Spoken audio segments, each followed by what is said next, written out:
Alright guys, welcome back to the channel, and today we're going to be showing you exactly what has been getting done with the 4-valve swap. So let's get into today's video.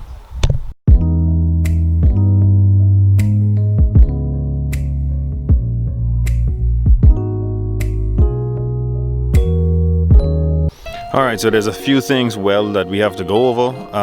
The belt from the other 4-valve motor cannot go onto this one because the tensioner is in a different position, so I have to get a 94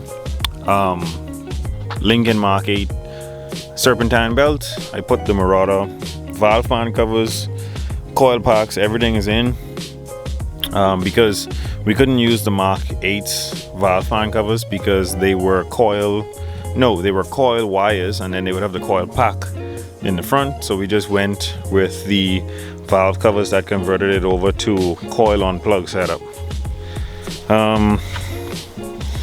Throttle body, for now I'm going to be using the throttle body that came with the Lincoln Mark 8. I believe I'm able to swap on the Marauder's throttle body, I'm not sure, but we have all of the factory Marauder injectors inside the Mark 8 fuel rail.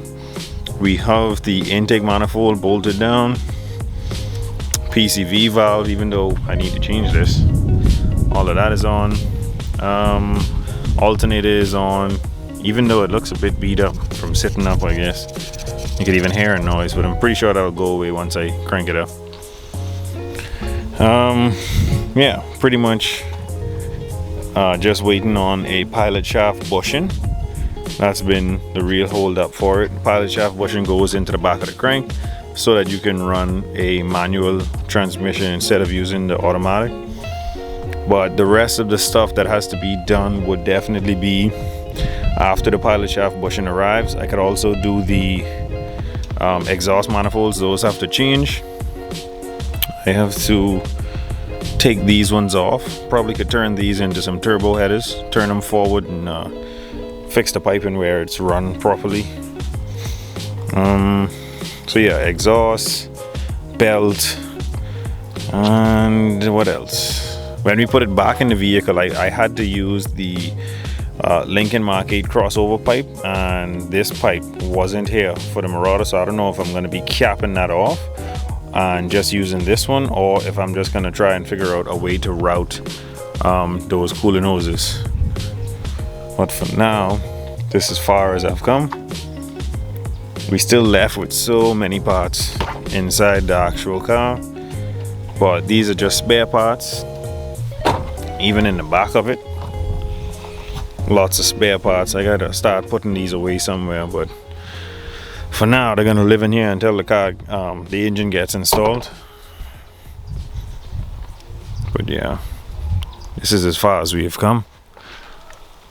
Looks pretty good. Got some rewiring to do for the knock sensor. Fuel hoses, gotta redo these. Probably just gonna clean up these connections because the Marauder didn't have a return line. This one does, so I might just take the regulator out of the vehicle, run a vacuum to the stock regulator, and do a feed and return line, and we should be fine. This particular manifold has, what do you call the thing? Intake manifold runner control, which means that there's another set of what I would call throttle bodies down on each side, and vacuum has to run to them, and after 3000 RPM they would open up completely to give you full control. If you look down in the throttle body, you can notice that one flap opens up right at around 30%, and anything after that it opens up to 2 flaps. So just lightly driving around, you're going to be pulling in less air to burn less fuel, and then when you want to get that power, you just open it, and the vacuum will pull the diaphragms up out of these, and that is where you would get your reaction to open up the rest of the intake runner. So this flap right here is what I'm talking about right now. So another set of throttle bodies that is underneath the rail would be opening at that time, and the same thing is on this side. But like I say, this is as far as we've gotten. Really can't wait to get this thing in the vehicle so we can start testing it, and just to know if we got a good motor. Looking internally, it looks very well, and I have no complaints there. I sealed everything over with silicone because I pulled everything off, so valve covers are sealed, where the spark plug go are sealed. I put in the block off plate for the EGR, so there's no more EGR. I sealed the intake manifold again, and like I said, I sealed these covers. But if this thing leaks, it's gonna leak from somewhere that I didn't seal. Even the oil pan is completely sealed all the way around, so that's a good thing. But we probably should get taking off these exhaust manifolds. I'm trying to get the new ones on, so let's start with that.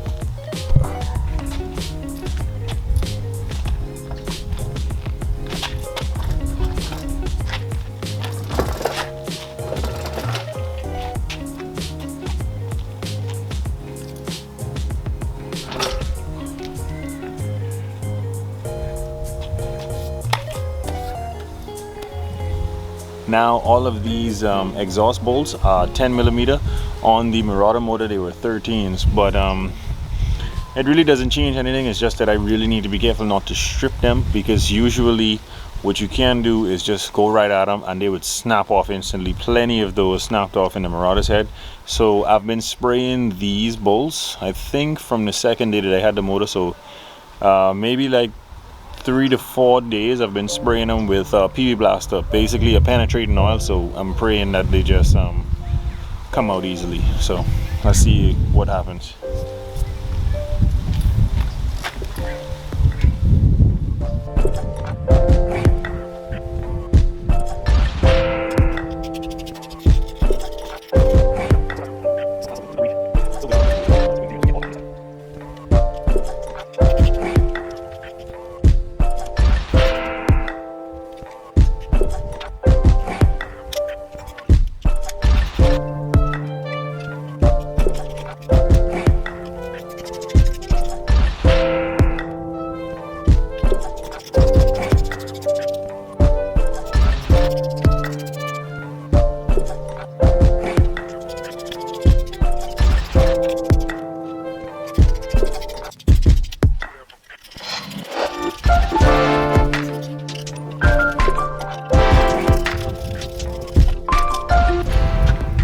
That was literally the easiest I've ever removed an exhaust manifold in my life.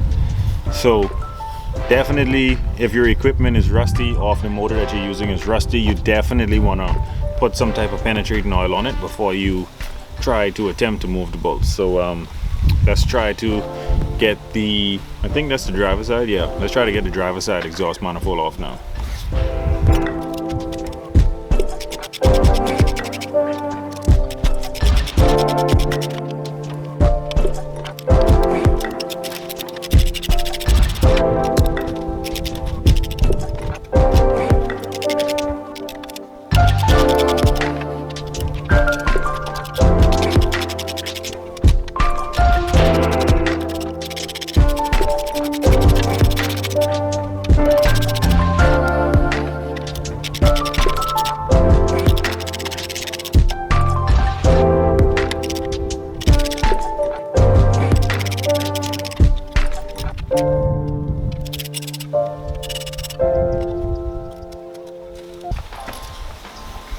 Like I said, this is the driver's side header, and literally 2 of the easiest exhaust manifolds that I've ever removed in my life. So I am going to apply a little bit of silicone to the exhaust gaskets and throw on the 2003 Mercury Marauder exhaust.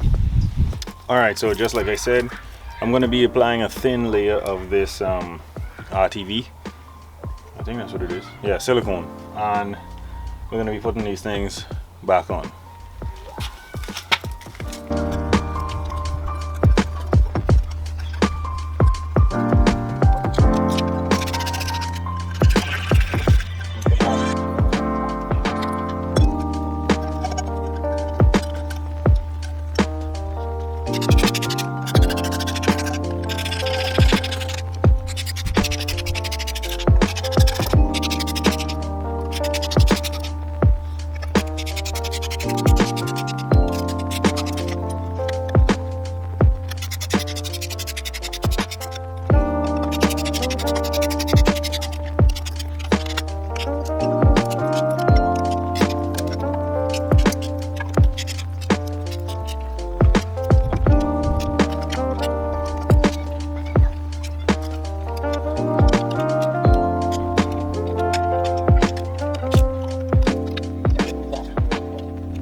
All right, so that's one down. Now we're gonna do the other side, and then we should be done.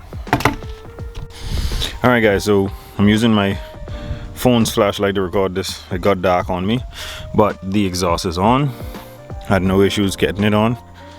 I put on the driver's side exhaust. I put in the new O2 sensor, and I deleted the EGR by cutting the tube and bending it over and crimping it a few times, and also putting in a metal plate right where the EGR used to be. So